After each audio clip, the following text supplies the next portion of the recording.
नमस्कार। तो सुनते हैं कहानी। एक बार की बात है, एक बड़ा शहर था। उस शहर में एक बहुत बड़ा व्यापारी रहता था। व्यापारी हीरे रत्न सोने और चांदी का व्यापार करता था। वह सोने और चांदी में बहुत सुंदर सुंदर आभूषण बनाता था, गहने बनाता था। उस पर बहुत ही अच्छी और ऊंचे दर्जे की क्वालिटी के हीरे और रत्न लगाता था और उनको बेचता था। उसके बनाए हुए जो आभूषण थे, गहने थे, इतने सुंदर हुआ करते थे कि सिर्फ आसपास के लोग नहीं तो अलग अलग राज्यों से आके लोग, प्रांतों से आके लोग, देश से आके लोग उसके यहाँ से गहने खरीदते थे।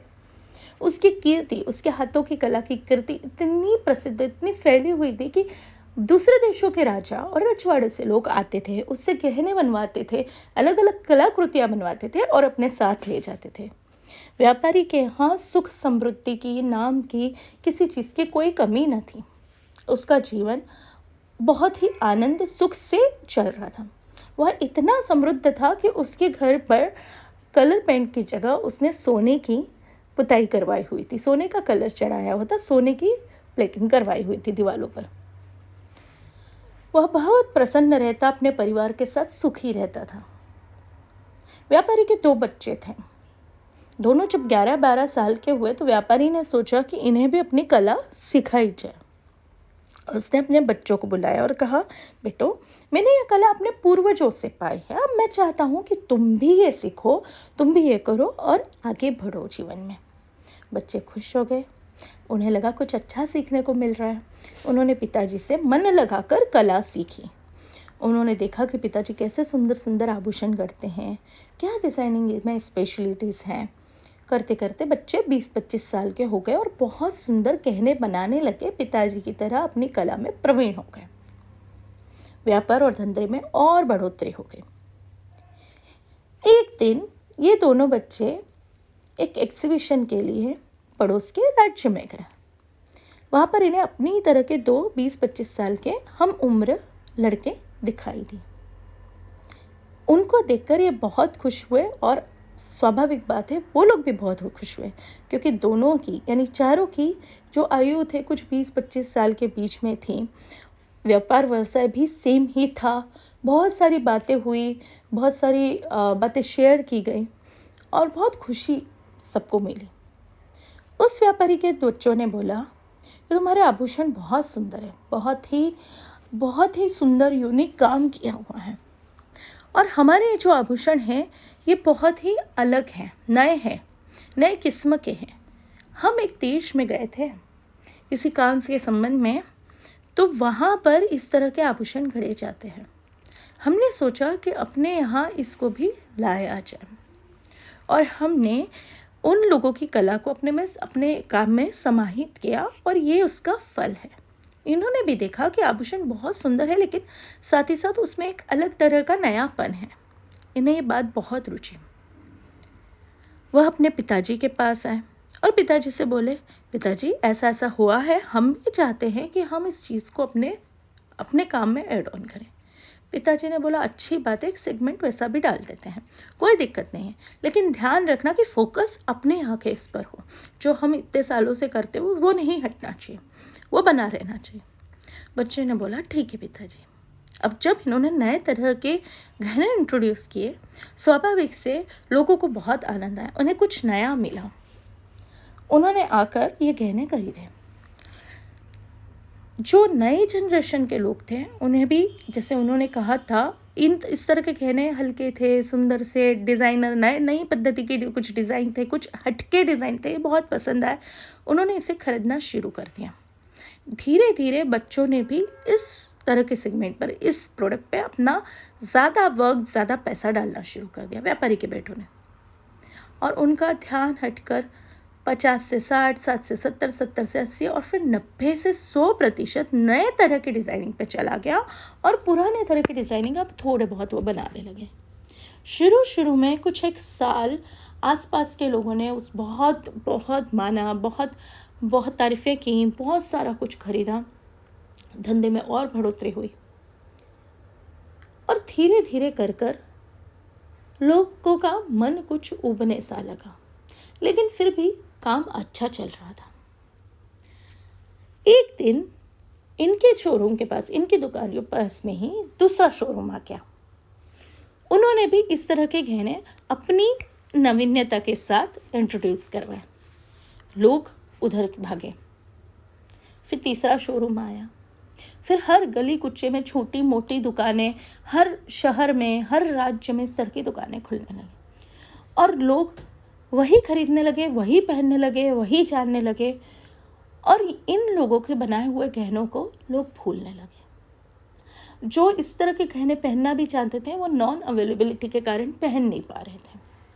अब सब जगह यही चलने लगा, जिसके देखो सबके गहने एक से हैं, सबके गहने, सबके ईयरिंग, सबकी माला है, सबकी रिंग, सब कुछ सेम दिखाई दे रहा है। हर जगह पर सेम सिमिलर तरीके के गहने बिक रहे हैं और लोग भी इसमें खुश हो रहे हैं। अभी क्या था कि जो लोग विदेशों से चलकर आते थे इस राजा के, व्यापारी के यहाँ गहने खरीदने, उनका आना बंद हो गया, क्योंकि ऐसे गहने या उससे बेटर गहने तो उनके यहाँ भी बन रहे थे, क्योंकि वहाँ से प्रेरित होकर वो यहाँ पर आए थे। तो जो ब्रांड्स थे उनका धंधा तो फल फूल रहा था, क्योंकि वो उनकी ब्रांडिंग का कमाल था, लेकिन लोकल शॉप्स ख़त्म हो गए और जब वो ख़त्म हुई तो व्यापारी का धंधा भी ख़त्म हो गया। व्यापारी के यहाँ जहाँ सोने चांदी के बर्तनों में खाना खाया जाता था, उसको खाना खाई भी कमी होने लगी। घर रहा नहीं और रहने का स्थान नहीं रहा, खाना नहीं रहा, नौकर चाकर को निकालना पड़ा, ऑब्वियस सी बात है, और ये लोग सड़क पर आ गए। एक दिन ये बड़े दुखी हुए और इन्होंने सोचा कि व्यापारी भी काफ़ी बुजुर्ग हो चुका है, इस तरह के टेंशन्स में उसको रखना ठीक नहीं, चलो किसी दूसरे शहर में जाकर कुछ दूसरा ही काम धंधा कर लेंगे, कुछ नहीं तो खेती किसानी कर लेंगे, 4 पैसा सुख से खाकर कमाकर खाएंगे, रहेंगे। वह दूसरे गांव में, दूसरे शहर में जाने लगे। वह चल रहे थे तो इन्होंने देखा एक छोटे से गांव में एक बच्चा अपनी मम्मी के पास जोर जोर से रो रहा है और किसी चीज़ पे बहस कर रहा है, जिद कर रहा है। कुछ 6-7-8 साल का बच्चा होगा। माँ भी उस बच्चे को जोर जोर से डांट रही है, कुछ समझाने की कोशिश कर रही है। दोनों में लड़न भिड़ंत कुछ तो चल रही है।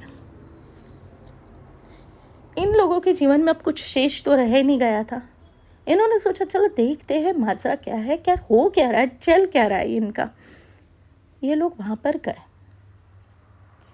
गए तो इन्होंने देखा कि जो बच्चा था वो बोल रहा था कि मम्मा मुझे मैगी खाना है, मुझे अंकल चिप्स खाने हैं, मुझे लेस खाना है, क्योंकि मेरे सब दोस्त वही खा रहे हैं, मुझे पिज़्ज़ा खाना है, मुझे बर्गर खाना है, तुम सुनते क्यों नहीं है मम्मा।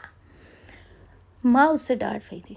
देखो हफ्ते में, महीने में 2 बार 3 बार, महीने में, हफ्ते में 1 आधी बार तुम कभी खा भी लोगे तो मैं मना नहीं करूँगी, लेकिन ये चीज़ें तुम्हारे शरीर के लिए अच्छी नहीं है।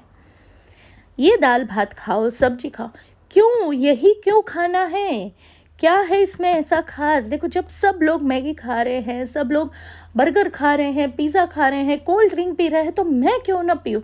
किसने कहा कि वो सब खराब ही हैं। और छोड़ो, तो मेरे को बर्गर मैगी नहीं देनी ना, मत दो मम्मा, मुझे तो मैं ना वहाँ का इटालियन ये खाना दे दो, चाइनीज़ खाना फूड दे दो, मुझे कुछ वहाँ का 12 यूरोपियन खाना है, मैं अपने यहाँ का खाना नहीं खाऊँगा, मेरे सब दोस्त वही खाते हैं। अभी माँ का सब्र है ना बर्दाश्त से बाहर गया। पिछले आधे घंटे से वो यही समझा रही थी, बेटा खा ले खा ले खा ले खा ले। माँ आई, उसने गाल में खार से चढ़ा बच्चे के और चढ़ने के बाद बोली, बेटा ऐसा है कि तुम अगर अपने सभ्यता में जो अन्न पकाया जा रहा है, अपने यहाँ जो पाक कला है, तुम उसकी वैल्यू नहीं करोगे। यह सिर्फ तुम्हारी ही हेल्थ का प्रश्न नहीं है, यह अपनी कला का, अपने विज्ञान का, अपने ज्ञान का भी प्रश्न है। अगर तुम अपनी कला को, अपने विज्ञान को, अपनी पाक कला को नहीं समझोगे इस उम्र से, तुम वही करोगे क्योंकि वो सब लोग कर रहे हैं, तुम वही करोगे जो सब जगह पर चल रहा है, तुम दूसरों से प्रभावित हो के उनकी चीज़ें करते रहोगे, तो तुम्हारे यहाँ का अन्न, तुम्हारे यहाँ की कला, तुम्हारे यहाँ का ज्ञान, यह सब तो खोएगा ही खोएगा। तुम्हारी शांति, संतुष्टि और एक तरीके से तुम्हारी धीरे धीरे करते हुए हेल्थ भी ख़त्म होगी।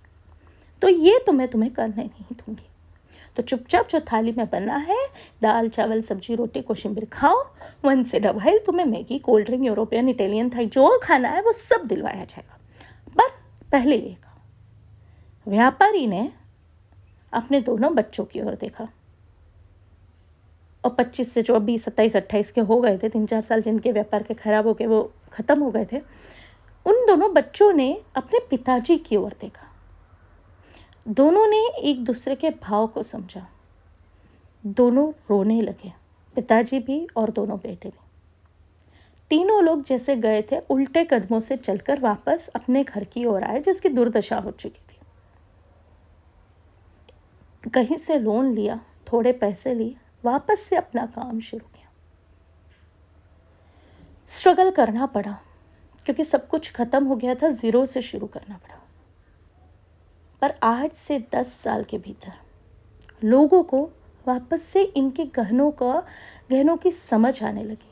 लोगों के अंदर वो जागरूकता आने लगी, सोच आने लगी कि ये जो सभी पहन रहे हैं, सभी कर रहे हैं, जो देशों से प्रभावित है वो नहीं, बल्कि इस व्यापारी का जो है, जो पुरखों से आया है, जो कला है, जो एक विशिष्ट प्रकार का डिज़ाइन है, ये ज़्यादा बेटर। ऐसा ही कुछ हमारे संगीत के साथ हो रहा है। यही बात हमें संगीत के क्षेत्र में समझनी है। बच्चे कहते हैं गिटार कीबोर्ड सीखना है, वायलिन सीखना है, ड्रम सीखना है। बिल्कुल सिखाइए, हम भी सिखा रहे हैं, सिखानी ही चाहिए। पर हमारे वाद्यों को, हमारी गायन परंपरा को, हमारे वाद्य कला को छोड़कर सिर्फ और सिर्फ गिटार कीबोर्ड, जिसको जनरली पियानो कहा दिया जाता है, सीखना कहाँ तक ठीक है? जब हम अपनी कला को, अपने मूल तत्व को, अपने सिद्धांत को, अपने देश की धरोहर को, जो हमारा असली कंटेंट है, जो हमारे अंदर का एक खास स्वरूप है, उसको भूलकर वो करते हैं जो दूसरे लोग कर रहे होते हैं, कहीं और से आ रहा होता है, तो हम अपनी शक्ति को, अपनी संपन्नता को, अपनी समृद्धि को ख़त्म कर रहे होते, खराब कर रहे होते हैं। अगर हम सब वही करेंगे जो व्यापारी के बच्चों ने किया, तो जो हो रहा है इससे बुरे दिन भी हमें और हमारे देश को देखने पड़ सकते हैं। हमारा देश सुख समृद्ध रहे, हम लोग आगे बढ़े, हमारी कलाएं आगे बढ़े, इसके लिए बहुत आवश्यक है कि आप अपने बच्चों को समझाएं, आप भी समझें कि हमारी कलाएं, हमारा ज्ञान, हमारा विज्ञान कितना उत्कृष्ट है, और हम एक नागरिक के रूप में, इस देश के रहने वाले के रूप में, बच्चों के रूप में, इस देश की संतान के रूप में अपनी समृद्धि को, अपनी कला को, अपने काम को सहेजने की, संभालने की, अपनी पीढ़ियों को देने की, उसका महत्व उन्हें समझाने की जिम्मेदारी हमारी है। सोचिए, अभी भी समय नहीं गया है, हम जीरो पर नहीं आए हैं। हमारा देश कला विज्ञान के क्षेत्र में आज भी आगे है। हम सभी कला विज्ञान के क्षेत्र में उन्नति के शिखर पर हैं। पर अगर यही चलता रहा, जो हो रहा है, जो दिख रहा है, तो हम अपने देश की कला को, अपने ज्ञान को, अपने संगीत को ख़त्म कर देंगे, और फिर विदेशी आकर हमें सेम चीज़ सिखाएंगे और हम खुश होकर उसको ग्रहण करेंगे। कहने के लिए बहुत कुछ है, सार सिर्फ इतना है, अपने देश की कला को, अपने संगीत को, अपने विज्ञान को समझिए। वह खो जाए, वो नष्ट हो जाए, उसके पहले उसे बचाइए। यह आपकी जिम्मेदारी है, आपका नैतिक कर्तव्य है। धन्यवाद।